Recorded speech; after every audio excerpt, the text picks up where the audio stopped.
Bagong wae pengarepe, Bagong wae pemimpine. Mergo kae anak Semar, Semar iki dewa. Asline ora, Pak. Takon anakmu e. Anakmu kudu ngerti kenyataane. Nek nganti anakmu ditakoni masyarakat, Pak Bagong, napa sampeyan iku anak dewa? Apa aku muni ya mbuh ngono. Engko dikira aku ki wong ora tanggung jawab. Ora iso meneh wangsulan sing iso gawe marem para kawulaku. Nek ho'o ya apa? Nek ora ya ora. Nek pancen kuwi syarate. Nadan aku kudu nglesot ning ngarepmu tak lakonane. Ben napa sing dadi penjangkane anakku iso kelakon. Jangan, Pak. Aja. Bagong, menapa sing tok karepke kelakon? Aku sing ora entuk. Aku ora tegel bapak klesotan ning ngarepe Bathara Guru. Bathara Guru kuwi adimu to? Nemangsuk ngono mangadili nuweh. Ana sasmintaning sun jagat wasisaning Ubathara. Semir. Pancen kurang ajar tenan usah siji ya. Bapakne raya-raya tekan kene kok le nyeluk Semir. Mbaya Bapak Semar. Bapak Semar. Wilujeng, Pak, rawuhipun.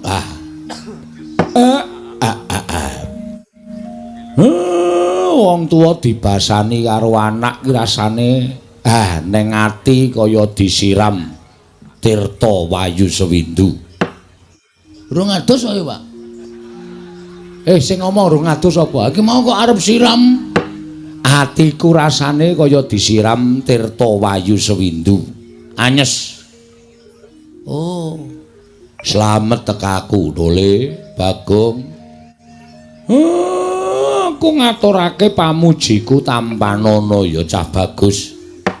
Kula pundi nggo jimat paripe ndayanana ing kasantosan.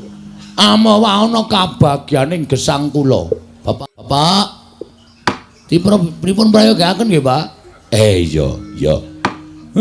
Ya ming aku gumun kowe iki dadi anake Semar kok. Seprana seprene manggon ning kene kok lincak ora ganti-ganti. Nganti mbok tembel nganggo blabak kaya ngene iki. Nek pancen ora duwe iki nyuwun karo bapak. Mesti tak goleke utangan. Padha wae, Pak. Urip ora arep ngebot-boti karo wong tuwa. Prayogaken anggenipun lenggah Bapak Semar. Iya, ora kurang prayoga, Dole. Kamas nolo gareng. Waduh, jan. Biasane nek nyeluki tekle ngono. Ki Kang Mas nolo gareng. Tata krama etok-etoke wonten Pasewakan Agung. Kang Mas nolo gareng winantu ing Suka Basuki. Rawuhipun Kang Mas. Pangestumu, Dik. Slamet tekaku.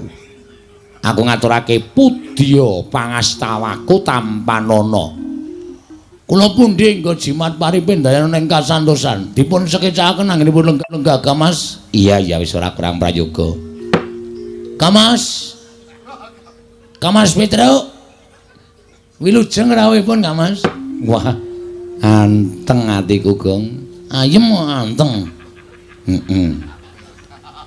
Aku tok basane iki kaya anguk-anguk lawanging swarga. Empo gek mati. Lho. Tegese iki ayeme atiku prasasat kabagyan kaya anguk-anguk lawanging swarga. Mengkono Kang Mas. Slamet to, Di. Pangestumu. Wilujeng Kang Mas. Prayogaken ya, Mas. Ya, ora kurang prayoga. Sabar sedhela Bapak Semar. Mboten wonten gangsal menit tumuli menika mangke unjukanipun medal. Iya. Ya wis aja kuwatir. Dadi ayem rasane bapak. Bapak kuwi mlaku saka Karangkadempel, saka kelurahan tekan kene.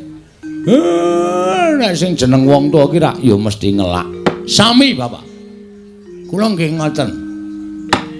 Ya mung sing dadi kageting atiku, Bagong. Kowe kok dadak menehi undangan karo bapak. Dina iki kon tekan omahmu iki jane eneng ngopo? Malah tekaku bareng karo Gareng karo Petruk iki apa kakang-kakangmu ya tok wenehi undangan supaya tekan omah kene. Pancen leres mekaten, Bapak.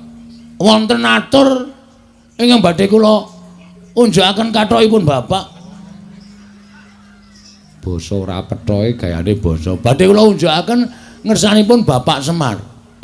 Bab apa? Ngaten, Bapak. Ingkang sepisan sewu-sewu kalapatanipun ingkang putra Diagung Pangaksami dene kula mboten ngaturaken tata upacara ning kaprajan. Dateng Bapak Semar upamiya ai.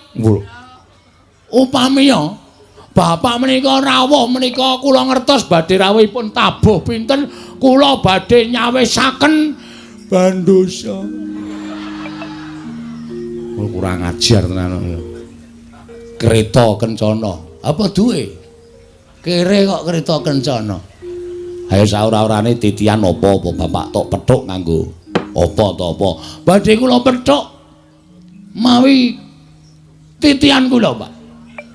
Saha nyawisaken Herminakata, Hermawar. Hermawar. Herminakata ing gone Ndara Dursasana.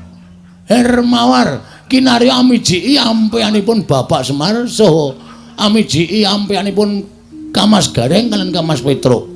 Wis rasah werna-werna. Sing jeneng wong tuwa karo anak ketemu slamet ki wis ayem atine. Lho. Lha pinangge slamet teng pundi, Pak? Sing jeneng wong tuwa karo anak ketemu saras ki wis apik. Berarti lha niki slamet ana hubungan karo saras. Wah, wis goblok banget. Saras ki waras. Oh ngono panti pijet. Utuh. Terus slamet ki wilujeng. Ngono lho. Nek kira-kira ora iso basa rasa basa gong malah bingung Bapak anggo. Pripun Pak ya tata kramane. Ya wis ora sandadak werna-werna sing baku Bapak wis tekan kene iki aku wis seneng. Mekaten Pak. Lah saiki aku tak takon. Monggo. Kowe iki jane arep ngopo kok dadak nekake Bapak? Wah mboten mungkin, Pak. Mboten mungkin kula teger nekak Bapak. Ngrawuhke Bapak ana ing kene iki karepmu piye? Ngene, Pak. Selasa basa wae, Gong. Oh ya basa. Mekaten, Pak. Niki kan ora kaya wong muni basa kok niki kan. Menika kan, menika ora sanggokan. Engko ngelak ora. Menika apa ping pindho? Sagedagan menika ya apik. Titi wanci menika, Pak. Menapa to sebabipun dene kula ngawontenaken pepanggihan keluarga. Keluarga ageng Bapak Semar Badranaya. Kula caosi prisa, Pak. Niki kan pun meh habis masa bakti kula.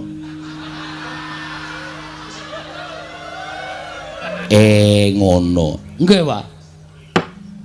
Ning kanyata, kira-kira sasi November niku pun entek, Pak. Pun telas masa bakti kula.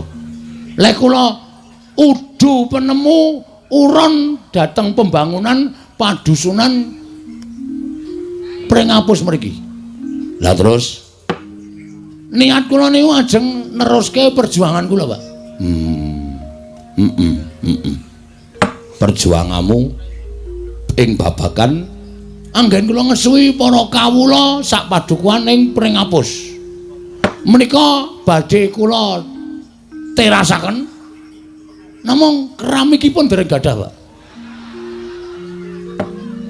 Terasaken bangun teras terusaken dipun terusaken krana sakathahing para masyarakat kawula sak padukuhan Pringapus menika kanyata menika tasih setuju menawi kula menika tetep madheg minangka dadi kamituaning padukuhan Pringapus. Ketitik kula niku mboten wonten mungsuhe, Pak. Iya. Ha niki sing kula pacak dadi mungsuh kula bojo kula, Pak. Oh iya. Supaya sah ing samukawisipun. Kuwi tegese lemu mranata para kawula kuwi apik, ngono, becik. Dasare kowe ya srawung karo masyarakatmu, srawung kawula-kawulamu. Ya dah, nggih, Pak. Ning nggon tata cara apa wae kerepotaning masyarakat kowe teka. Ana ing kabagyaning masyarakat kowe teka. Masyarakat kesusahan kowe ngetok, masyarakat padha seneng kowe ya ngetok. Kuwi jenenge kowe srawung apik. Mula ora ana liyane kejaba kowe kudu neruske perjuanganmu melawan Belanda. Ora. Perjuanganmu nggonmu nata marang padusunan iki. Mekaten, Pak. Nah, intinipun kula ajeng nyuwun pangestu kalian Bapak Semar. Tak pangestoni. Kalian nyuwun Probio. Sing arep maju jago kowe kok kowe njaluk Probio aku. Ngengeti bilih kula menika mboten nggadahi celengan, Pak. Iya. Ngengeti bilih kula menika ugi nuwun sewu tiyang mboten gadah ning dipercaya dening para masyarakat. Nggih, kados pindu pundi malih kula tetep kudu maju minangka dadi pengayomaning masyarakat nerusaken dhateng pembangunan pedukuhan pring ngapus. Nik ngaten niku, Pak. Lah, mula kula nyuwun dukunganipun, Bapak. Iya. Bapak kula pacak minangka dadi tim sukses kula. Iya. Sampeyan Bapak kula jaluk supaya ampun tilem wit dina niki. Wong tuwa melek teka iki tekan sok November ora modar ya ning ya. Ayo aneh-aneh ora. Sambi nemplekke gambar-gambar, Pak. Oh. Lambangmu apa, Le? Yamaha 75. Lho. Sik. Sing jeneng pilihan kuwi mesti lambange bangsa jagung utawa bangsa pari kuwi mengku lambang dewi-dewi. Nek pari iki kesejahteraan pangan lan sak piturute ngono kuwi ora kok Yamaha 75. Ha iki pemikirane wong ora cerdas kaya ngene iki. Oh, mergo apa kok gambari montor. Kita harus bergerak cepat. Ngono, membangun desa kudu bergerak cepat. Cek dengan pemikiran yang lugas. Apa sebabnya mau nggak kabar motor selah sepisan langsung muni Yamaha 75 kebule tekan ngendi-endi. Tegese kuwi nggonku srawung karo masyarakat iso tekan ndi-endi. 75 wis dadi tembung terus tanggap ing samu barang lir. Usaha. Wong ki nek urip tanpa direwangi usaha ora bakal iso kelakon penjangkane. Jiwa besar. Usaha meneh, usaha wis ping pindho. Hasilnya akan kelihatan. Langkah pertama kita memajukan masyarakat. Inilah pemimpin yang luar biasa.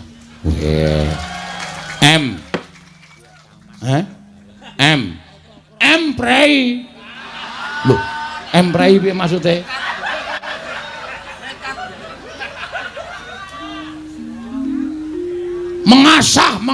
Mengasuh. Iya. Ayo kita bangun desa kita. Wah, edan. Kowe ngapa ya, Mir? Tangane kaya ngepleki dara ngene. Ngepleki dara ora. Bapak ki seneng karo semboyanmu ki seneng. Ngono. Dadi iki ora bain-bain, Pak. Mula aku ndek niat bangun desa. Nek ya kuwi apa sing tak lakoni bangun desa kuwi bukan hal lahiriah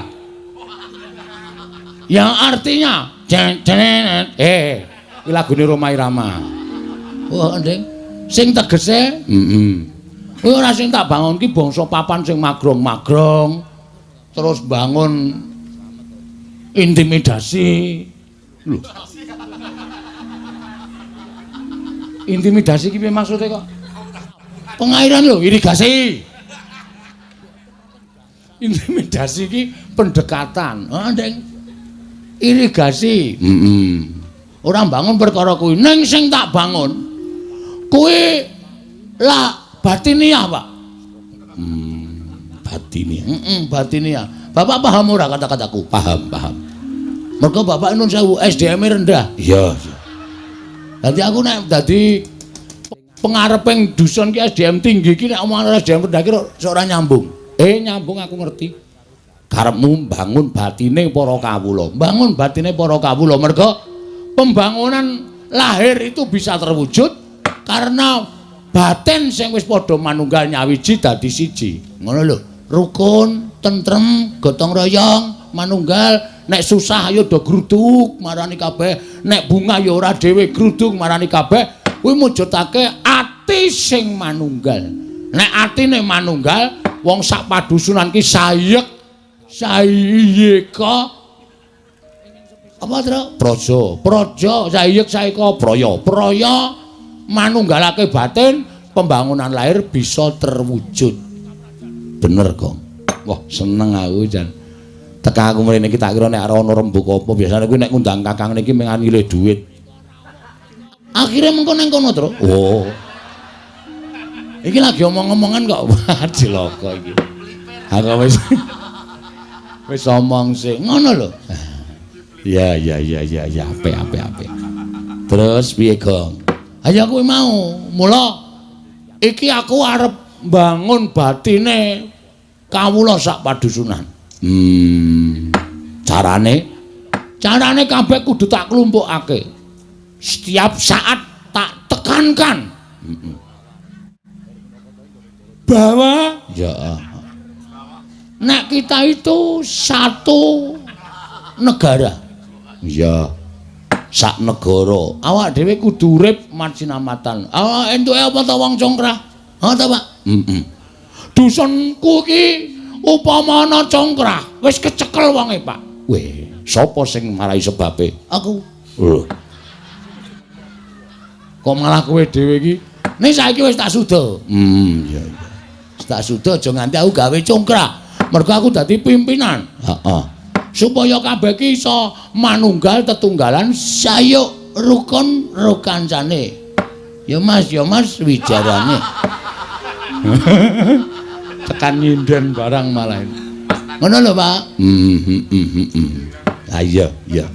Apik to, Le. Lah terus saiki bapak tok jak rene iki jane arep ngopo? Nyuwun donga, Pak. Oh iya. Sing jeneng anak nek duwe karepan tanpa dongane wong tuwa, mbok nganti sirah dienggo sikil nek nganti kelakon. Mergo wong tuwa iki tumrap aku Gusti Allah katon. Bener. Bapak iki tangan-tangane sing gawe urip. Nek bapak ora paring pangestu, arep aku menggebu-gebu, tidak akan berlaku. Weh. Iso kabeh ta, Tru? Heeh, pinter. Ngono lho. Dadi aku bapak rawone tak suwuni pangestu. Angka 2. Kakang-kakangku ya tak jaluki pangestu mergo kakang-kakangku kuwi tumrap aku iblis katon. Setan tenan. Bapak iki di pihak yang baik.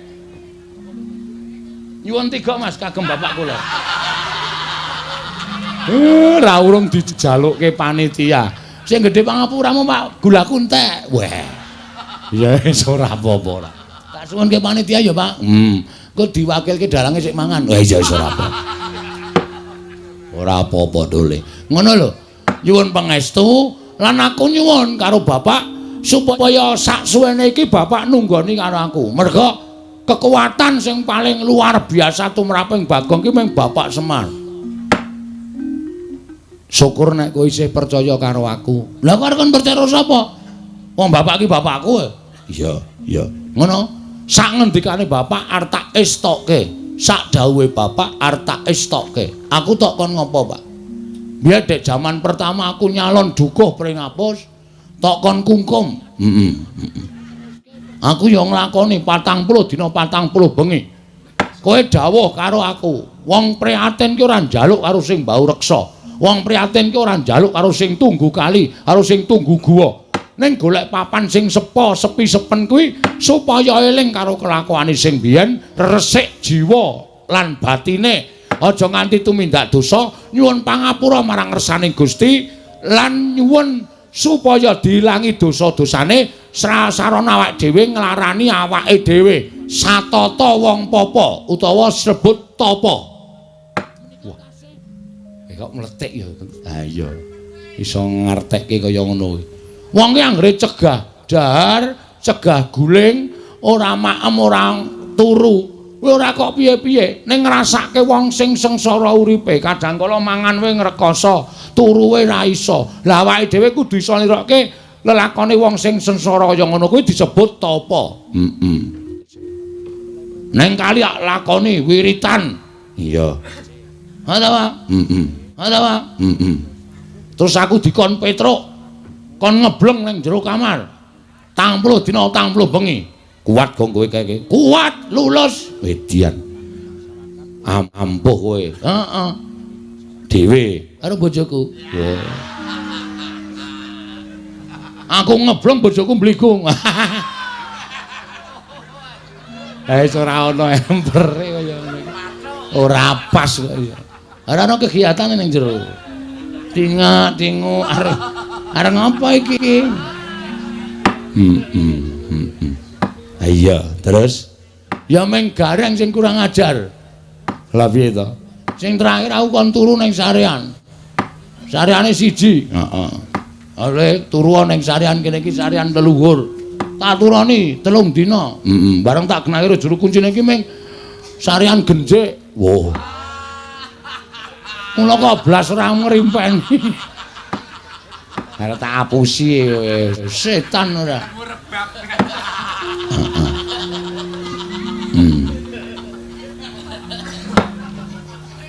Ning aku nganu, Pak. Piye? Aku jane ya arep matur karo bapak. Arep matur apa? Sasuwene aku ki entuk mandat saka rakyat. Nek pancen aku ki arep kepilih meneh mergo aku ora ndek mungsuh. Iya. Iki ana sasmitaning dewa, Pak. Sasmita dewa sing tok tampa metu marganing pasumpenan. Siji, aku iso kelakon yen aku kudu disarati dusunku iki kudu dipendhemi utawa ditumbali pelem pertangga jiwa. Kuwi jane nanti to Pak golek? Karo Jambu Dipa Nirmala.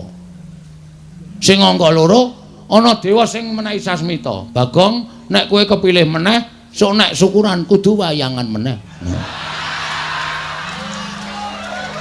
Ki masyarakate do guyu to? Setuju to? Provokator kuwi jenenge. Konjur sing ditanding kok masyarakate. Amen ra apa-apa nek ora ngono ndak ora sida. Iya. Ha kowe pertangga jiwa Jambu Dipa Nirmala iki jane sapa to, Pak? Ya ora bab sing gampang. Ning kuwi bab sing angel sebab kuwi ora ana tukule ning jagat. Lho. Tukule nanti, Pak? Malam pertangga, rasa nganggo, ta? Marai arep watok aku iki. Semar iki pancen ngene iki. Ngandel ora? Sing jeneng. Kok jeleng ora? Semar iki ya entuk kleru. Wong MC-ne mau ya kleru. Harmoni mugi-mugi kok mugi-mudi. Mergo ketrikel lilate. Nah, mesti kleru mugi-mudi. Wis kebacut seru. Ha iya.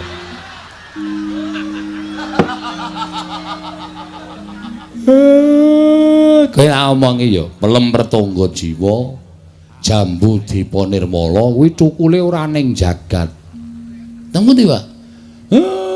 Kuwi ning Kayangan. Wah, lah mula tak golek ning pasar buah kok ora ono. Anggere bakul tak takoni tumbas pelem pertangga jiwa mboten nonton Jambu Dipa Nirmala mboten nonton sak pasar kempot tak goleki ora ono. Lah kuwi sing angel ning kono kuwi. Sing angel ning kono kuwi. Sebab kuwi sing duwe dewa, tur kuwi pangdaharaning para dewa. Mula dewa ki ora daharwa ing dami, daharane saben dina ya pelem pertangga jiwa Jambu Dipa Nirmala unjukane tirta amerta. Kuwi dewa. Saiki tak takoni kowe, Pak. Nek kowe ora iso jawab, aku le nyebut bapak cukup tekan semene mir. Waduh kok balik meneh. Konjur mir meneh. Wis ben apa-apa. Piye? Aku tak takon, kondang wong dusun pring apus kene do ngandhake. Bagong wae pengarepe, Bagong wae pemimpine. Mergo kae anak Semar. Semar iki dewa. Asline ora, Pak. Pak, asline kowe dewa apa ora? Apa mung gedhe tur dawa tok? Ora dewa asli. Tak omongi kuwi mbiyen crita mbiyen. Nek wong sing percaya ya monggo, nek ora aku ya ora apa-apa. Ha iki sing takon anakmu Anakmu kudu ngerti kenyataane. Nek nganti anakmu ditakoni masyarakat, Pak Bagong, napa sampeyan iku anak dewa? Apa aku muni ya mbuh ngono? Engko dikira aku ki wong ora tanggung jawab. Ora iso menehi wangsulan sing iso gawe marem para kawulaku. Nek hooh ya hooh, Pak. Nek ora ya ora. Kuwi mbiyen. Mbiyen kapan? Terus saiki kowe isih dewa apa udu? Mbiyen ala gareng pun sampean mang jujur mawon, Pak. Mungkin ndak malah Bagong muring-muring pun. Sampean ngerti watake Bagong? Dingendikake mawon. Nek blegere pancen Semar ning sing lenggah eneng kene wedan. Oh berarti sok nguntal kursi ya, Pak. Kok eneng sing lenggah nang kene iki? Kusike to cah bagus. Sing lenggah ning singasana Adi. Kuwi Sang Hyang Ismaya. Ismaya iki apa? Ismaya kuwi kakangne Bathara Guru. Berarti bener. Kawula nek do omong Bagong ki aja sepelek karo wong kaya ngono kae cah pinter ming ora ketok mergo kae anak dewa, anake Sang Hyang Ismaya sing menjalma dadi titah swanta. Wah, seneng aku, Pak. Dadi ternyata asli to, Pak. Aku lagi ngerti mbuktekke nyatake matur dhewe karo bapak ya bengi iki lho, Pak. Iya. Pancen bener ning kuwi rak wis mangabad-abad kepungkur. Nek aku dunekke dewa aku moh wong jejerku ki mung menungsa. Aku moh nek dunekke dewa. Ning sampean asline tetep dewa. Ya dewa ning dewa sing kon mudhun ana ing jagat dadi titah swanta. Kok iso? Nek kowe upama urip ning kayangan rak aku barang ki melu sugih to, Pak. Ora kere kaya ngene. Siji pesti loro jodoh telu tibaning wahyu kuwi sing ngatur sing kuwasa. Pestine Semar kudu urip ning donya. Nek jane aku ya ora karep ning gandeng wis dipesthekke ya wis kepiye meneh. Ha sebabe apa to, Pak? Nek tak critake engko ndak dawa. Ora apa-apa. Santai wae to. Mbiyen aku kuwi kakangne Bathara Guru, bapak kuwi Sang Hyang Tunggal. Ora ndek dulur, ora. Sang Hyang Tunggal ki nalika semana garwane nglairake wujude endhog. Waduh. Endhog? Banyak apa bebek? Wis wujud endhog ngono wae. Lah, endhog mau lair dadi bocah telu. Kulite dadi Tejamaya, putihane dadi Ismaya, kuningane dadi Manikmaya.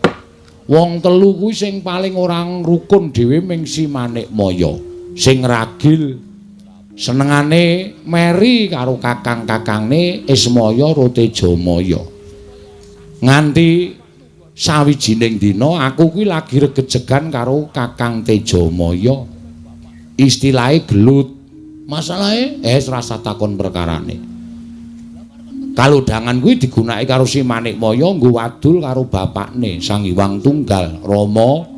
Kakang Ismaya, Kakang Tejamaya sami Pancabakah, sami peperangan. Amargi sami rebat kepingin dados dewaning para dewa. Ning jane ora, ning merga Manikmaya kuwi sing jane kepingin dadi dewa. Terus aku didakwa kaya ngono karo si Manikmaya. Rama pukulun duka. Wedane. Apa ya ceritane? Terus Rama pukulun duka didangu Tejamaya Ismaya kok ngono pakartimu kok kepengin nyahak wenanging wong tuwa. Tejamaya nek kowe iso nguntal gunung pagering jagat sisih kulon tak dadekke dewa. Ismaya nek kowe iso nguntal pagering gunung jagat sisih wetan kowe tak dadekke dewa. Pak Demu Tejamaya cangkeme nganti dijembar-jembarke nganti suwek. Mula cangkeme Togog kakangku kae kepleh-kepleh. Dadi rusak awake. Aku nganggo igo. Gunung mau tak serot. Sawetara saperangan mlebu ning wetengku mula wetengku jembling kaya ngene iki. Isine gunung. Separohe ora ana, gragas. Aku ngonceki critamu mau ana bab sing apik sing tak cekeli, Pak. Piye? Sing jeneng wong di gegayuhan, kuwi nek ora ngukur karo kekuatane, kuwi mesti ngrusak karo ragane, ngrusak karo batine dhewe. Ya kuwi bapak kuwi. Iya, mula aku keluputan. Terus didukke neng jagat kene. Lah saiki ngene, Pak. Piye? Aku nek njaluk tulung piye, Pak? Njaluk tulung apa? Gandeng bapak ki wis tepung karo wong kayangan. Bapak ki wis apal karo panitia kayangan. Terus bapakmu nggawa neng kayangan nyuwuna pelemper tangga jiwa Jambu Dipa Nirmala.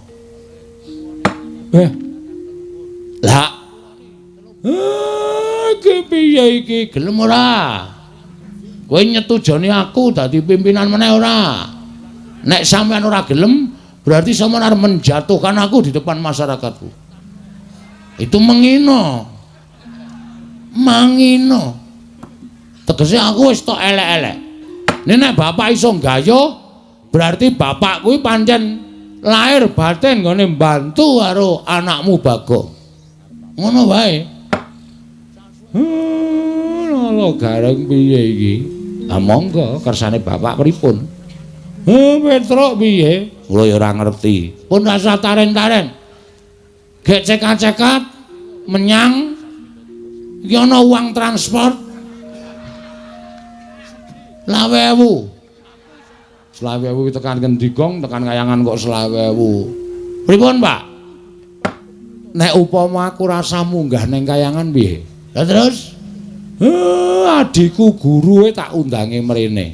Weh lah iki ngetoke keterampilan kesektene bapak. Coba guru kon mrene ning aja sak murite lho nang ngebabaki. Gurune tok wae. Iya. Gurune tok. Engko ndak ngebabaki aku malah kewan le nyuguh aku. Iya. Tak matek aji ya Bagong matek aji pameling. Bathara Guru men tekan ana ing kene. Kowe matura dhewe sak karepmu. Entuk karo orane ya sak karepmu, aku ming sak derma nglantarake. Nggih, Pak, ngestake dawuh.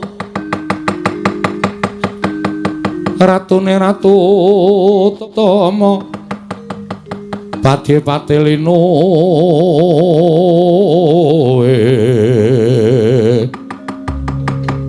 Pranayaka Tyasraharja Panegare becik-becik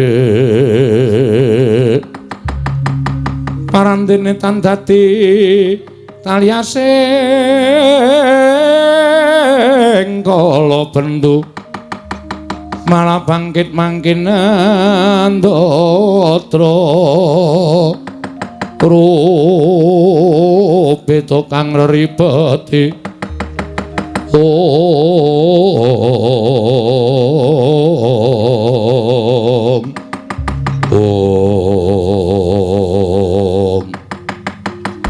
Sigra andumuk kuncunge Lurah Semar Badranaya.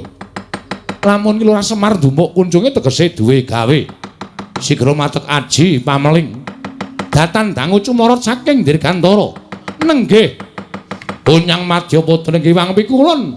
Sang Hyang Jagat Girinata ya Sang Hyang Bathara Guru tumedhak wonten ing bale wismaning Lurah Bagong.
Sinongwati jagat kinari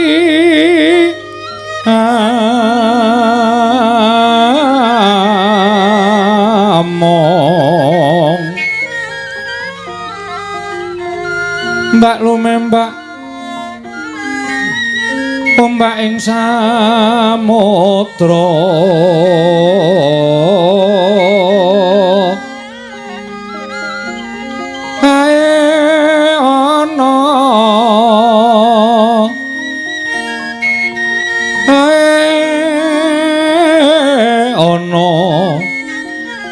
bali lumut tambra kanggeng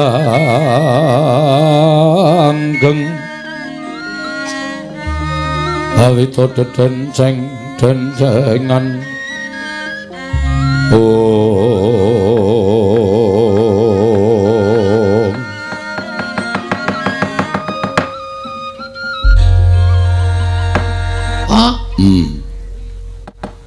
Ki kono wong malak piye?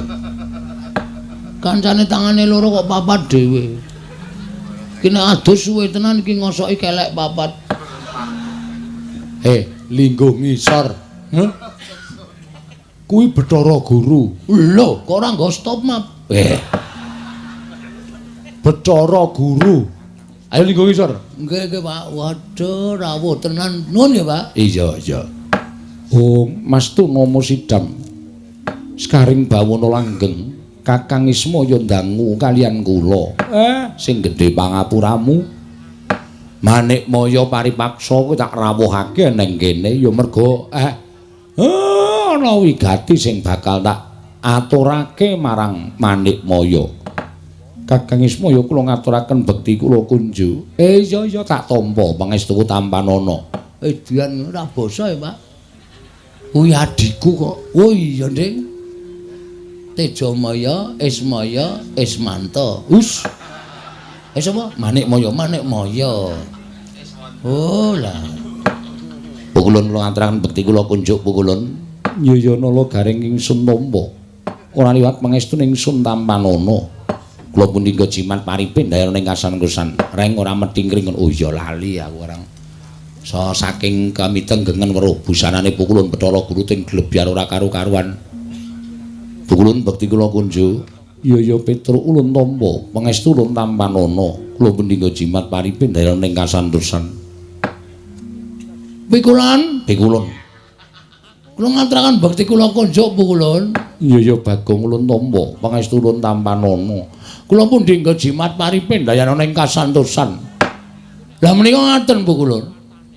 Estunipun panjenengan rawuh wonten ing pedukuhan kula menika panci kula ingkang nyuwun tulung dhateng Bapak Semar ngrawuhaken pukulun Bathara Guru. Iya Bagong. Ulun boya apa-apa. Apa piye? Ora sembrono engko disotke. Wah, anake Pak D Semar e. Ikan mengadimu santai wae, Pak. Ulun boya. Ulan kok ulun apa ulan? Wah, aku gan ngece MC-ne mau dadi kelera-keleru aku. Kualat tenan aku. Kakang Semar, apa? Wonten menapa? Mangke menawi kula paring pangandikan kaliyan Bagong malah mboten rampung-rampung. Ya ming ana penjaluk sithik saka anakku sing bakal katur marang Manikmaya. Wis ben anakku sing matur dhewe mengko ndak dikira aku piye-piye. Bathara Guru menawi ngaten inggih Bagong matura. Mekaten pukulun. Kula menika nggadahi gegayuhan kepengin bangun desa kula. Nelasaken masa bakti kula 1919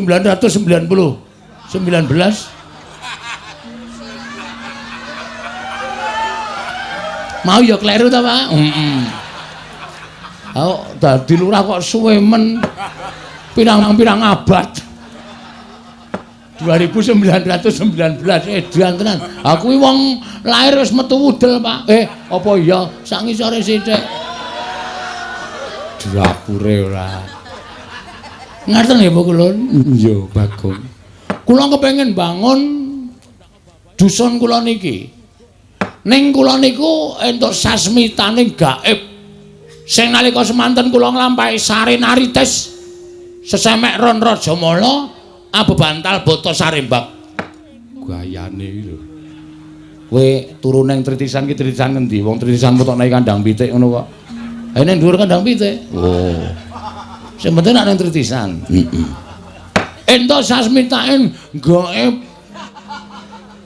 Sasmita gaib. Sasmita gaib bilih saged rancak napa sing kula lakoni menawi dusun kula menika dipun tumbali.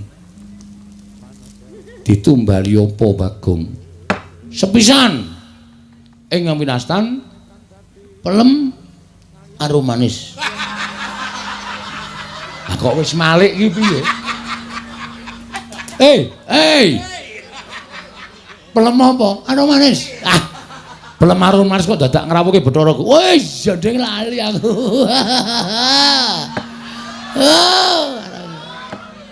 Wong blokon tenan. Pelem apa Bagong? Pelem pertangga jiwa kalian jambu Engko anggere muni kluthuk tak bandem sandal saka kene. Jambu dipanirmala mekaten monggo menika cukulipun ngendikanipun Bapak namung wonten ing Kayangan Surabaya.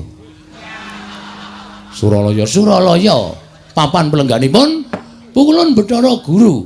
Mila Bapak timilu tumuli ngrawuhaken Bathara Guru rawuh wonten ing pring apus menika ingkang saderma saperlu kula aturaken menapa ing dados panuwun kula dhateng pukulan Bathara Guru supados maringana mboten ketang ingkang pentil. Gong cangkeme kuwi lho sing urung gedhe kuwi lho. Aku iki pikiranmu sing bosok terus. Pelem ki nek cilik pelem pentil. Heeh ya. Ingkang alit waton saged dipun dadosaken tumbal ban wonten ing pedusunan pring apus mriki kalian jambu dipanirmala pukulun. Pelem pertangga jiwa setunggal, jambu dipanirmala setunggal, kula petak wonten ing dusun pring apus. Nyuwun pangapunten menawi kula keladuk ning gandeng menika sampun dados sasmitaing gaib. Mila tetep kedah kula suwun. Menawi kula nyuwun lintu menapa kemawon kula sumadhiakaken. Kula gadah pijawa. Menawi kersa badhe ngasta wonten Kayangan sumangga ning kudu ditumbaki. Ora ana pitisa mabur. Ayo iki menehi ning ora mungkin dadine ora bakal kelakon ora. Ngaten Bu Kulun. Kakang Semar. Piye? Menapa Bagong menika mboten mriksa menawi pelem pertangga jiwa jambu dipun nirmala menika daharanipun para Jawata. Wis tak kandhani ning gandeng anak njaluk karo wong tuwa. Ana tetembungan anak polah bapa kudu kepradah. Tur ngene lho Guru. Mbok ya ora kutang ming siji paringana. Wong minggo syarat srana wae. Tukule jambu dipunimra lan pertangga jiwa ki rak pirang-pirang ning Kayangan. Nek ming tok longi siji dienggo anakku, dienggo srana ora ngelongi kayamu, ora ngelongi agung lan ageng kuncaraning asmamu.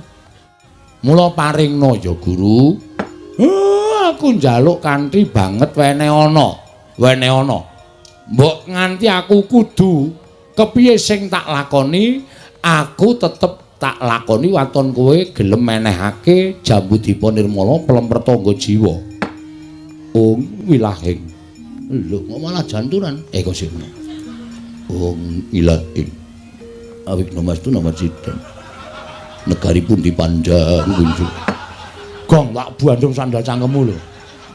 Malah janturan kaya arep wayangan ora. Iki mau malah wong wilahing.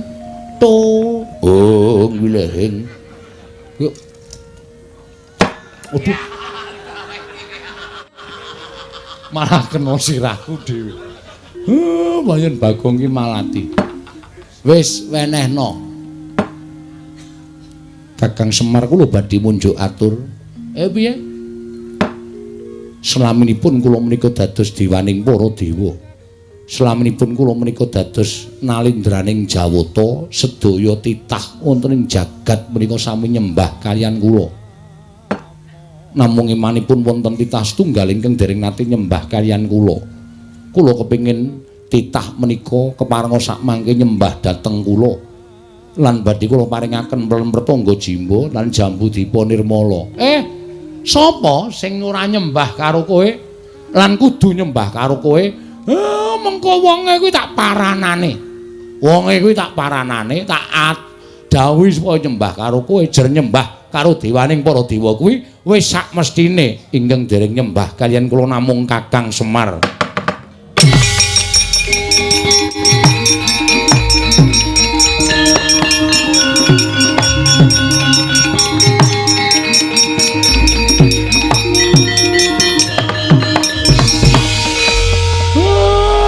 Pancen kuwi syarate. Nadan aku kudu nglesot ning ngarepmu tak lakonane. Ben napa sing dadi penjangkane anakku iso kelakon. Jangan, Pak. Aja. Bagong, menapa sing tok karepke kelakon? Aku sing ora entuk. Aku ora tegel bapak klesotan ning ngarepe Bathara Guru. Bathara Guru kuwi adimu to? Aja. Wis Pak ora apa-apa. Aku ora diwenehi Jambudipa Nirmala ora masalah. Kowe ngerti to, aku duwe kepinteran nyolong. Wis rasah njaluk colonge kayangan. Angel sole kayangan kuwi rapet-rapet to kaya apa ngrengsang linggis. Arep babah kaya mbiyen. Ora iso kayangan kok dibabah ki ora iso. Sik, Tru, aku mangkel iki ora dandruk. Mangkel piye? Wis aku lara ati aku. Karo ngendikane Bathara Guru sing tledhak ning bareng tekan pungkasane padha kok nyocok nang rasa. Gong, iki dewa lho. Wis ngerti aku apa ngene bakul bakso. Aja kurang ajar ora sak penakmu dhewe. Wis, Men. Arep dewa iki nek sak kepenake dhewe bapak kok nyembah. Aku ora etuk. Aku ora mentolo, Tru. Aku jane yo ngrasake lara atiku, Gong. Jagat ki dadi paseksen. Nek bapake kakane Bathara Guru, tata krama ya tata krama ning ora kaya ngono kuwi. Nuwun sewu lho Pikulan. Pikulun. Kita arep apa, Bagong? Pun kula mboten njaluk Jambudipa Nirmala, mboten njaluk pelem Dipa Nirmala Jambu Pletangga Jiwa. Lho, kuwalik. Wis, Men. Wong ya ora bakal entuk barange kok kuwalik mbok, Men. Lah kok kita malah sajake murina lan panjenengan ulun. Nesu aku. Lho, malah ora basa. Iki bapakku Pikulun. Kok mung perkara njaluk Jambudipa Nirmala Pletangga Jiwa kok Semar, Kakang Semar. Jagat iki ana siji wong sing ora gelem nyembah karo aku. Sapa, Guru?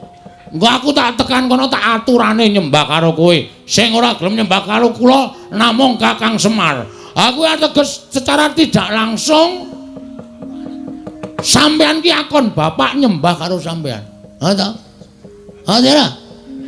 Aku mau nek syarate anake kok kudu ngorbanke harga dirine bapak. Enggak bisa. Aku enggak bisa. Nek carane kaya ngono, alon-alon aku trima mundur wae. Kuwalik. Lagune kuwalik, men ra apal kok sakarepku. Kuwalik ya men aku kuwalik ya nekat kok. Iya. Biasa itu. Sok deleke kuwalik ben aku ya. Aku ora trima. Ning sampean mang titeni. Sampeyan ora menehi Jambudipa Nirmala Pletangga Jiwa. Aja sambat nek nganti ilang sakwite. Kuwi enak duduk sisan pokoke. Apa jare? Gawe masalah kok gawe masalah karo mantan maling. Sampenake dhewe ora. Gugu karepe dhewe. Arep piye kowe, ha? Lho, kita malah wani karo panjenengan ulun. Sing tak wedeni apamu? Yen ngono kita ora bakal ulun paringi. Aku ngruda paripeksa. Apa kita wani karo dewa? Sik to, kowe kita-kita iki sapa? Wah, iki sing ora paham Bagong. Gong kita iki kowe. Tak tanya modar kowe. Bapak ilin jenengke aku ngrekoso dibancaki barang emeng diwalik kita. Wangun Bagong karo kita. Kita nek aku nyebut, aku upamane dewa aku nyebut kowe kita. Nek kowe nyebut aku ulun. Ulun piye? Sing ulun sapa? Ulun aku. Jare Bathara Guru.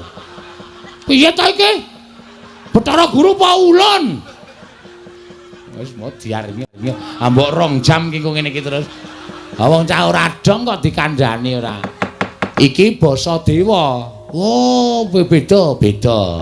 Nek misale Gong arep endi ngono kuwi, aku nyeluk kita arep endi. Oh, berarti aku ki kita. Iya, heeh. Nek Bathara Guru ki ulun. Heeh. Aku kita. Ajare kita aku. Sing positif to. Pun mboten ajeng aku mboten ajeng ngomong kula, Pak. Mumet sirah kula. Sabanjure kepiye Bagong apa kita tetep bakal njaluk jambu dipa nirmala pramrtangga jiwa. Nek purun mboten maringaken kula tetep ngruda paripeksa. Yen ana apa kita wani lan para Jawata. Nek jane mboten. Ning gandeng nuwun sewu niki kebutuhan rakyat. Napa to sababe kula ngeboti pramrtangga jiwa jambu dipa nirmala? Merga niki kebutuhan rakyat pring apus niki kedukuhan pring apus. Nek nganti kula ora iso pramrtangga jiwa jambu dipa nirmala entuk, ateges rakyat kula sengsara. Daripada rakyat saya sengsara, lebih baik saya yang harus menjadi apa ya? Korban demi kesejahteraan rakyat. Wape. Jangan tepuk tangan. Apa gunanya tepuk tangan tanpa saweran? Urung nembang kok wis saweran. Aku mundur alon. Kowe apal kuwi, aku sedira nyetel kuwi. Oh. Kempol cawet. Cendol cawet. Kempol cawet ora.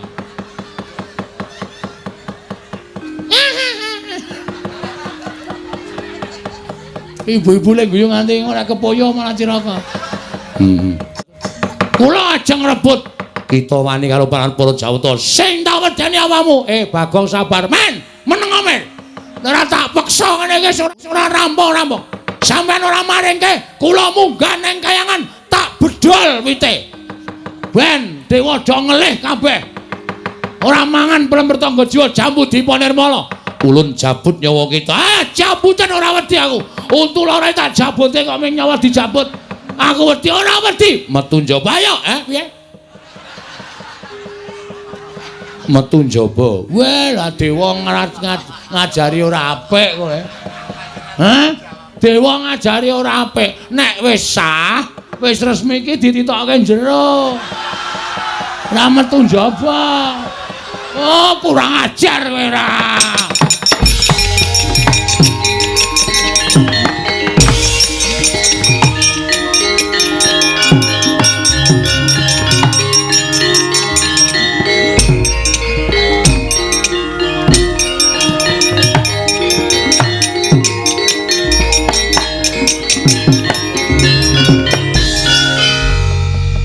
Wedi to Bathara Guru karo aku, Pak. Kae iki ora wedi ning kae metu ning pelataran lumpukke dewa-dewa mateni kowe. Waduh. Apa? Domongi kok. Aku padahal mau meng gojek dewa kok jak gojek ki ra iso. Mula aja sok sembrono. Waduh cilaka iki, Tru. Aku dewangi, Tru. Ya. Reng, apa? Aku dewangi ya. Oh, tangane wetekle ora kon gelut. Ayo nganti rak ya ora tekan. Oh, ditanono ora ngewangi aku berarti kowe tega rupatiku. Ya, saisa-isaku lho. Kowe ketoke cilik nek gelut trampil. Heeh. Mun aku diwangi ya, Reng. Ya, ya. Aku dilindungi. Kowe pokoke tak dapuk dadi linmas. Oh iya. Sik linmas kaya ngene iki sing wedi sapa coba? Linmas kok ting gendiek-gendiek ngene. Sing penting getakane kok, Tru. Getakan sempritan sing penting. Ha iya ora. Wis Pak, Bapak rasa kuwatir, tak tanggunge Pak, rasa wedi. Ngono ana apa-apa piye? Ha saya tak takon. Kowe tresno ora aku? Aku tresno. Nek kowe tresno, mengko nek Bathara Guru methoke aku arep matani karo aku. Pethoke ya, Pak. Oh iya, iya. Ya? Heeh. Anake Bathara Guru jenenge sapa? Bathara Indra. Sisan kuwi pethokno sisan, Pak. Oh iya, iya. Terus liyane oke. Penyarian Yamadipati Mahadewa, Bathara Brahma, Bathara Sambu. Lan sak piturute akeh banget dewa. Oh, njaluk tulung kuwi petuk isan ya, Pak. Wow. Coro. Trenggiling. Ngono.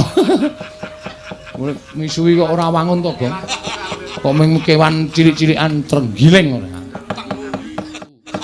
Arang-arang. Oh, cacing pita. Ha iso ora serem cacing pita. Tulung ya, Pak. Iya iya, wis kono gak menyang. Hak kowe, aku tak turu dhewe. Aku nek dewane lunga aku digugah. Ora kena kaya ngono, kudu tanggung jawab tela bakarane. Enak kuwi. Tanggung perkarane kok enak-enak. Oh, siap.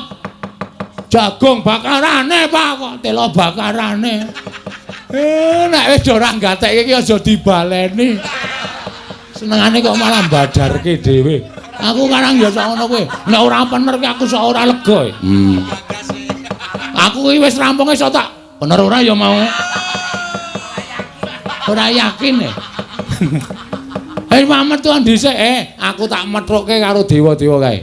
Ning sing enom-enom pethukno. Nek Bathara Guru sing maju aku sing methukke. Siap ya, Traya? Yo. Ora nggo gending, slepek. Oh iya. Nganggo slepek wae. Tung, tak. Jolala, jolali, jolala, jolali. Wanamba mangwa suci jolala. Sasi seswarane pesona wala. Brambang sa ular kambang. Oh, ndek ya. Ya emang aja. Yo.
Sikra bala kang tumingal prang campuh samya madali lernate pileting kota dan nyangkung manguncang niti benjang sangat jimicil latinya ngedali wuwus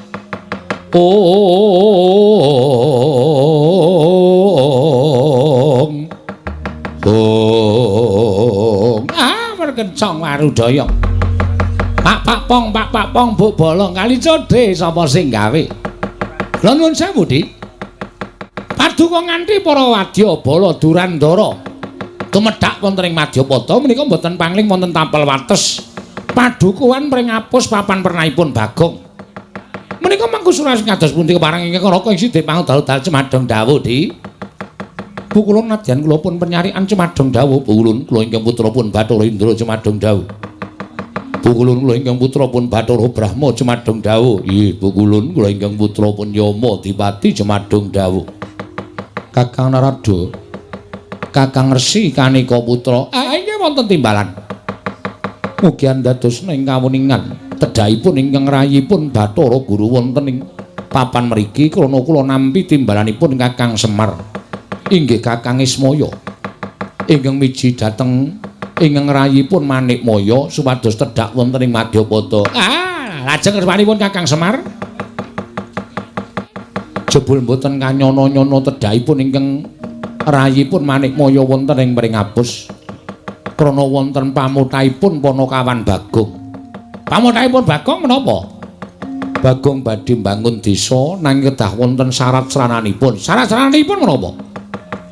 Padukanipun Bagong kedah tinumbalan pelemper tangga jiwa miwah Jambu Dipa Nirmala. Satemah Bagong nyuwun kelawan ingkang rayi maringaken pelemper tangga jiwa lan Jambu Dipa Nirmala kinarya dhaharaning para Jawata Kakang. Kagiat raos sing manahipun ingkang rayipun Bathara Guru. Tumunten tumuli kula damel srana menika dados pancatan anggen kula kepingin ngasoraken dhateng pangwaosipun Kakang Ismaya. Ngasoraken dhateng pangwaosipun Kakang Semar liripun kados pundi dikepareng kula Cemadong Dawu. Mugi andhadosna ing kawuningan Kakang. Kakang prisa piyambak nadyan sedaya titah wonten jagat menika nyembah dhateng ingkang rayi. Namung setunggal ingkang boten purun nyembah inggih menika namung Kakang Ismaya inggih Kakang Semar. Mila tumunten kula ngaturaken syarat srana menawi Bagong badhe amboyong pelemper tangga jiwa lan Jambu Dipa Nirmala. Syaratipun Kakang Semar inggih Kakang Ismaya kedah nyembah dhateng ingkang rayipun Manikmaya. Dalah perkencong warudaya. Ngaten to, Di, kasinggihan mekaten. Mangke rumiyin. Lah kok ngantos panjenengan menika sajakipun dumugi sak mangke tasih nggadahi raos gething keburu sengit dhateng Kakang Ismaya menika kula tak nuwun sewu. Janjanipun perkawisipun menapa to, Di? Kakang Narada, wonten dawuh. Kakang Semar menika ingkang tansah damel titah ngliwaring panembah. Tegesipun kados pundi? Ngliwar panembah kelawan panjenengan ulun nanging dipun kanthi manembah dhateng panguwasaning dat kang urweng dat. Monggo sejatosipun kula menika nalindraning para Jawata. Ingkang kedah dipun sembah menika Bathara Guru sanesipun boten kenging dipun sembah Kakang. Mila panganggep kula Kakang Semar menika badhe damel kapitadosanipun kawula ingkang sami nyembah dhateng pun Bathara Guru dipun ajak supados nyembah dhateng panguwasaning dat kamurweng dat Kakang Narada. Dalah mangriyin. Kedahipun panjenengan menika emut nuwun sewu lho, Di. Ingkang nami Jawata menika nuwun sewu wonten tetembungan kena lara luputing pati. Dewa menika janjanipun ugi titah. Namung nuwun sewu gandeng pinitados dening panguwasaning Gusti, tumuli dewa menika dipun paringi gesang ingkang panjang, tumuli dewa menika dipun paringi pitadosan supados ngawat-awati dhateng mubah musik ing para titah. Mboten kok panjenengan menika dados nuwun sewu panguwasa tunggal wonten ing jagat menika mboten panjenengan menika tasih wonten ingkang nitahaken inggih menika Gusti Kang Mahanasa. Mila menawi paduka diguru menika rumaosi bilih panjenengan menika panembah tunggal wonten ing jagat menika kula nuwun sewu klentu menika klentu. Nek panjenengan tuwun dawuh kalian pun Kakang Semar padha nyembah kalian panjenengan menika ya kleru. Wong tuwane ya tuwa Kakang Semar. Tinimanipun Adi Pramesti Bathara Guru. Lah kok tumuli panjenengan dawuh kalian Kakang Semar padha nyembah kalian panjenengan menika menika lepat, Di. Kula badhe nglajengaken atur kula rumiyin Kakang. Nggih, lajeng-lajengipun kula matur kados mekaten kalian Kakang Ismaya. Tumuli wonten ingkang boten trimah. Ingkang boten trimah sinten? Anak-anakipun Kakang Semar. Ingkang sami nyulayani dhateng kula Kakang Narada. Mestine. Ora trima ning ngarepe anak-anake kok wong tuane kok nyembah karo panjenengan. Monggo Gareng Petra Bagong menika sami prisa nek panjenengan menika kadang tarunane Kakang Badranaya. Lah iso ora jeneng Mentala nek bapakne kok kon klesotan teng suku panjenengan menika mboten badhe mentala. Mila dinten sakmangke kula nglempahaken para Jawata menika ingkang wigati supados sakmangke kula aturi nyekel dhateng pun Garing Petruk Bagong.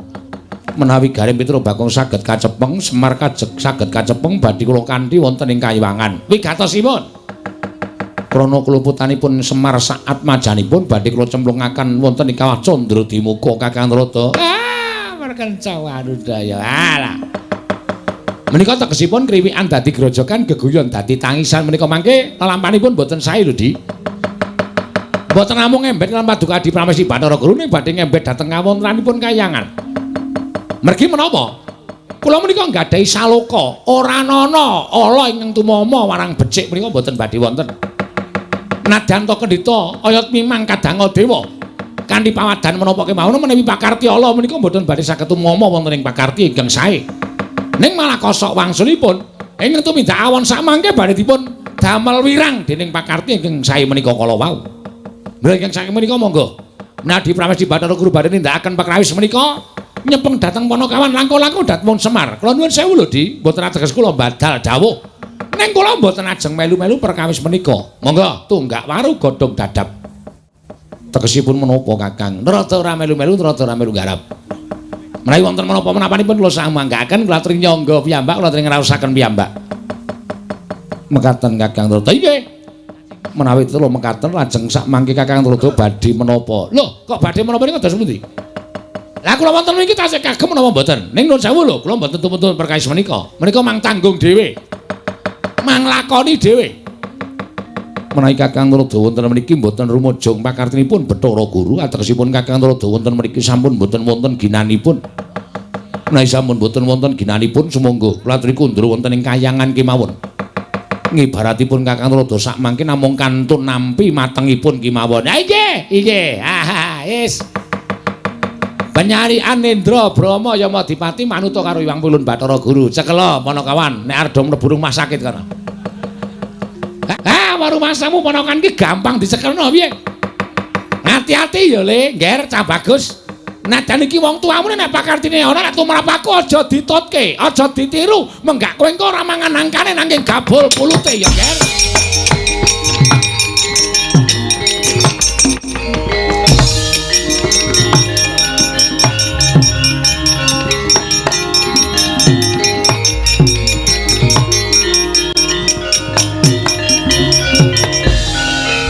Penyarian kula wonten dawuh ulun Indra wonten timbalan Rama.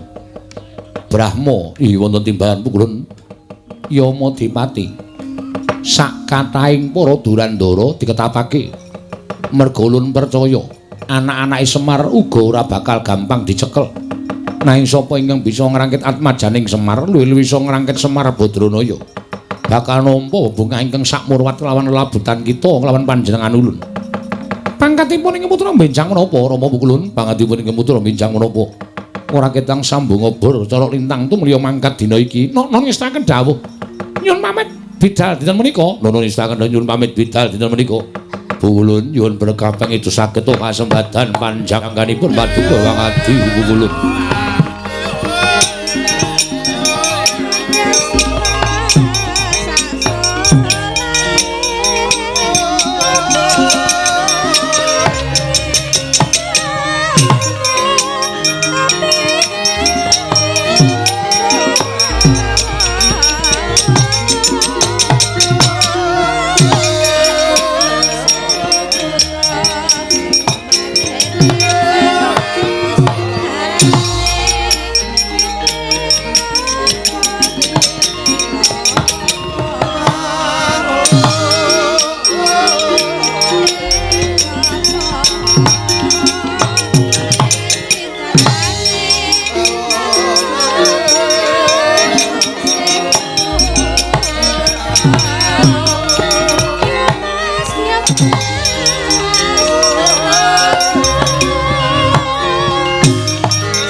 Harjo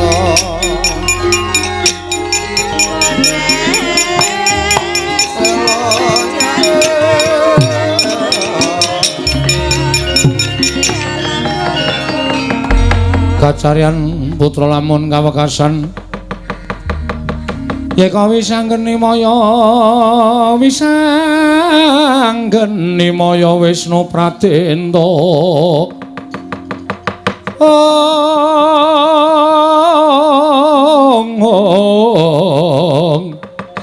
wisanggeni maya Wisnu Pradenta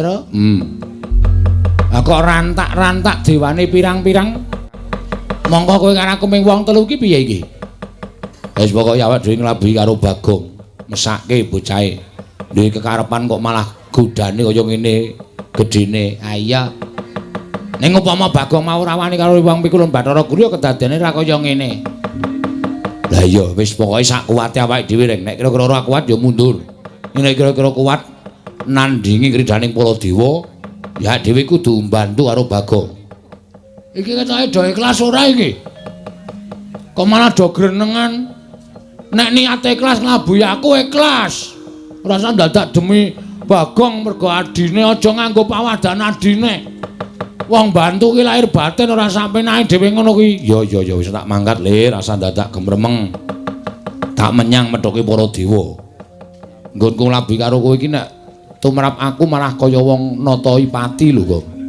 Nek mungsuh dewa iki nek kurang-kurang bejane sisip sembire tekaning pati. Kowe iki urip ya kok kean utange, Tru. Wis menyang ngono lho. Iya ora iki ya. Ning kok ya aja meneng wae Gong dibantu. Ya, wong telu maju bareng ora usah dadak kokean gunem tanpa guna. Ya.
Mangyat Kurda Srama Pangga wagut gati nyomawukyat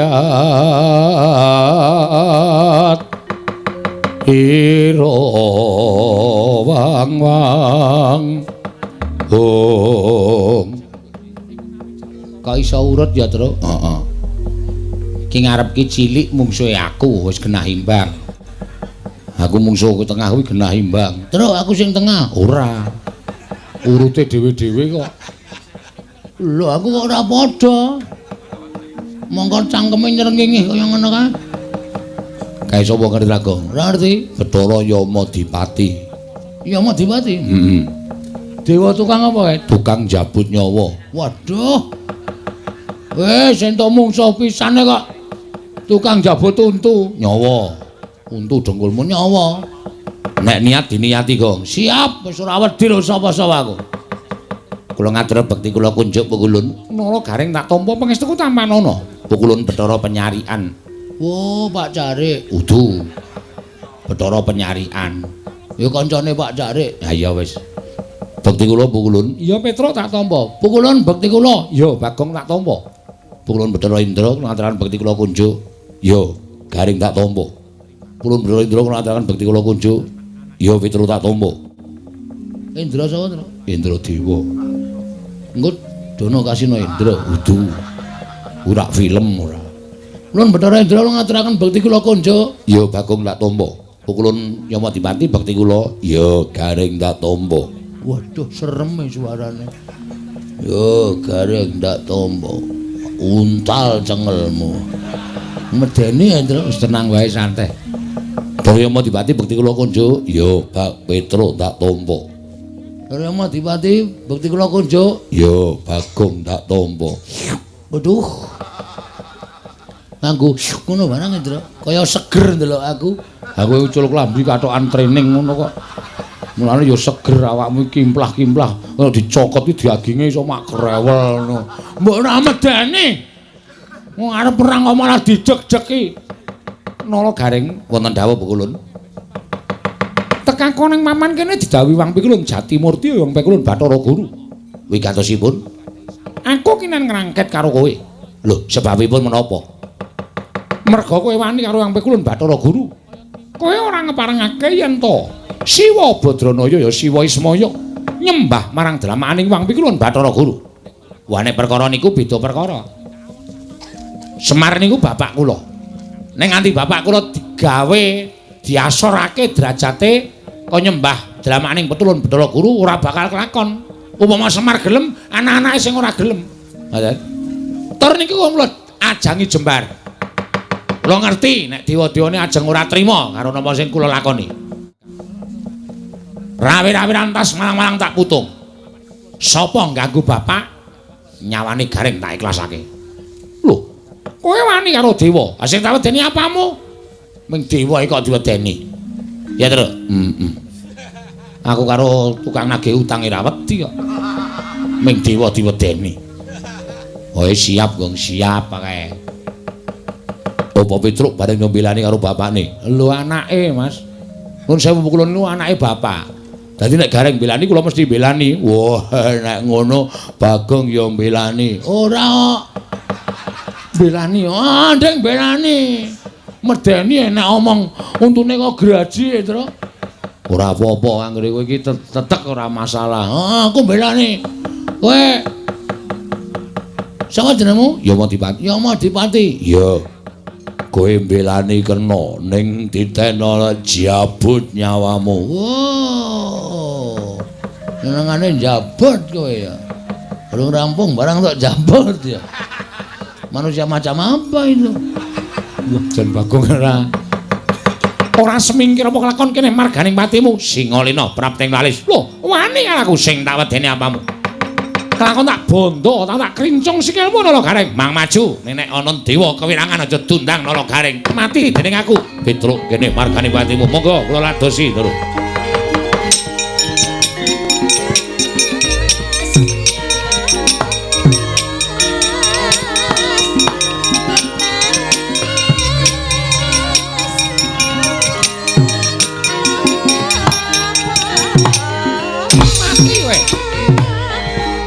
Siap lho, Bang.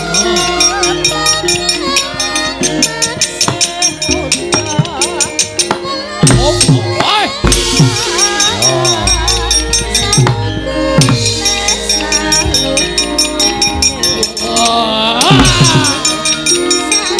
Ora dhisiki tuman.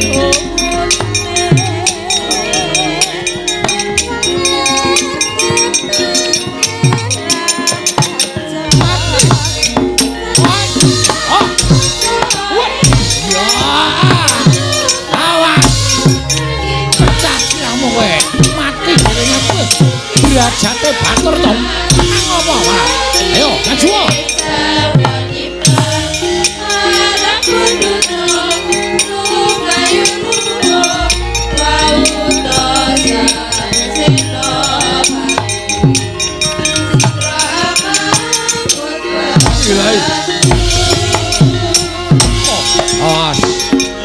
Hai.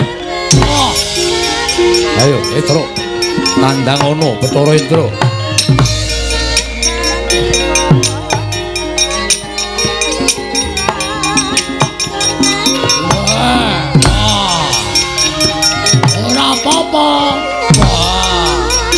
Ora apa-apa. Waduh, nyakat bablas. Terus, wah.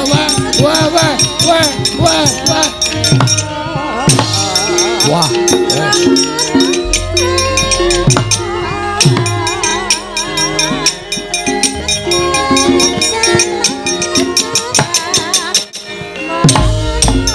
Wela. Ayo, ora bakal iso ngantem aku.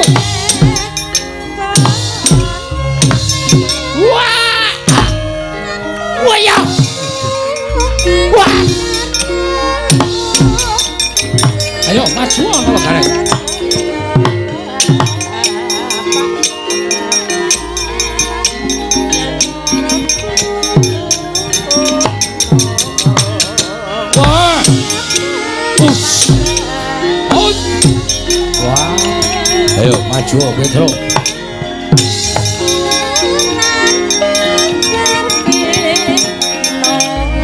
Modaisa.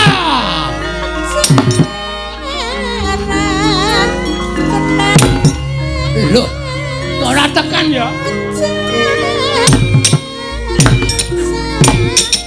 Mas. Ayo. Ora bakal iso ndunguk dewa ya.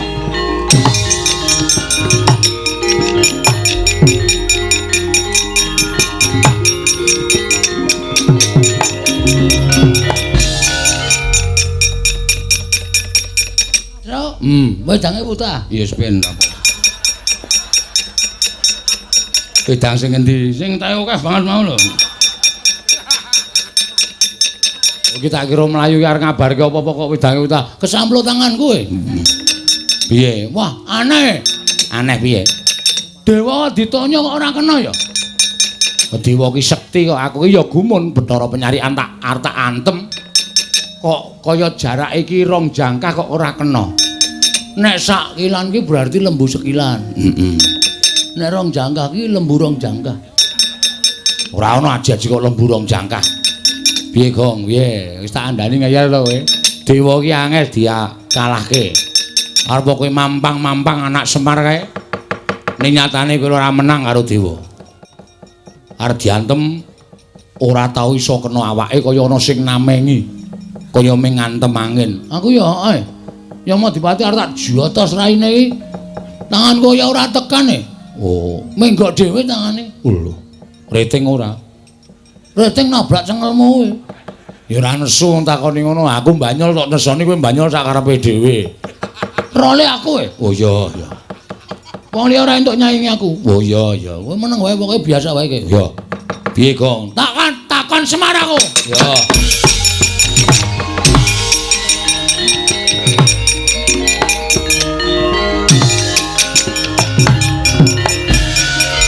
Mir, Mir meneh. wis ora apak ning mir, men.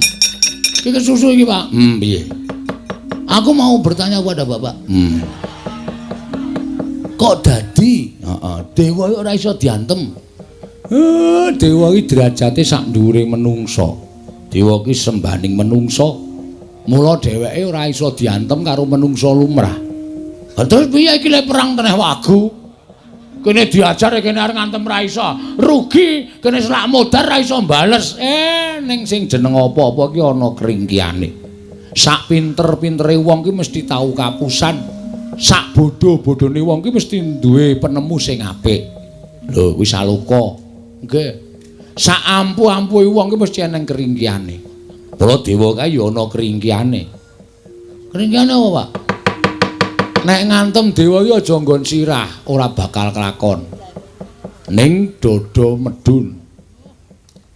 Ora entuk dodo munggah, Ra entuk. ning dodo medun. Mesti keneng. Mesti keneng. Dada medun. Iya mesti keneng. Mudyar dening aku kowe. Dada medun, Pak. Heeh. Hah, kakon ya. Kene medun. Wis rasa kuwatir. Rang. Truk, dodo medun. Jujuk busine wae, Truk.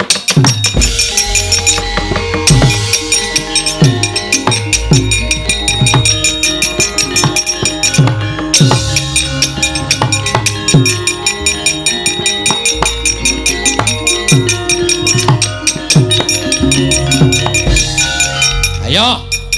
Amuk Suramrata, Jayamrata imbang yen padha-padha. Kowe arep ngopo kowe? Kowe arep ngopo kowe? Mang tutuke le ngantem. Mang tutuke. Sadurunge aku semaput, bales kowe ora kekecek aja duntang nara garing.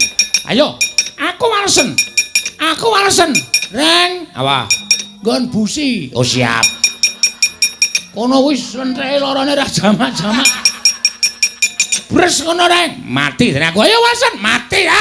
Aduh. Mutar we.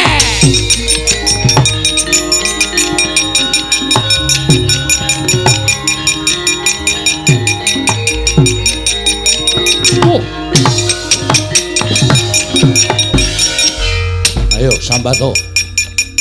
Ora bakal kula mundur. Kowe ora mundur tekaning pati. Kowe ora iso ngantem aku iso ngantem karo kowe. Tekaning pati. Tru, kabulator. Nggon ngendi? Wah, kowe ora paham. Ono yang nang banyune ya kono kowe. Kabulatore kono kowe kepruk sak banter-banter mati dereng aku. Waduh, waduh. Waduh. Wah, ayo Kang ya.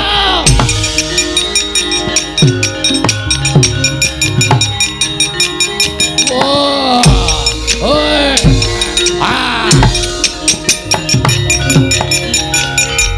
Ayo walesen aku piye? Walesen aku. Walesen. Kowe iso males karo aku? Iso ndumuk aku ngantem aku bumi langit tangkep. Weh, weh, weh, weh. Waduh. Modar.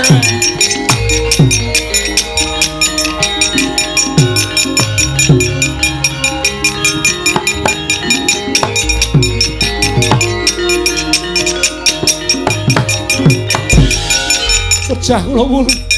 Mati aku edan. Nolo gareng edan. Wah, diantem sak banter-bantere. Waduh. Aduh Rama Wulun. Pecah kula waduh. Mboten saged mlampah. Waduh. Waduh. Bagong edan. Nganti muni makluk ngono. Waduh. Wah, latara. Ngamuk punggung Suratanto Nirbaya Nirwikara. Panakawan gawe wirangking para dewa. Cestri Sula ora padha tekaning pati aja dundang Bathara Guru leganing ati.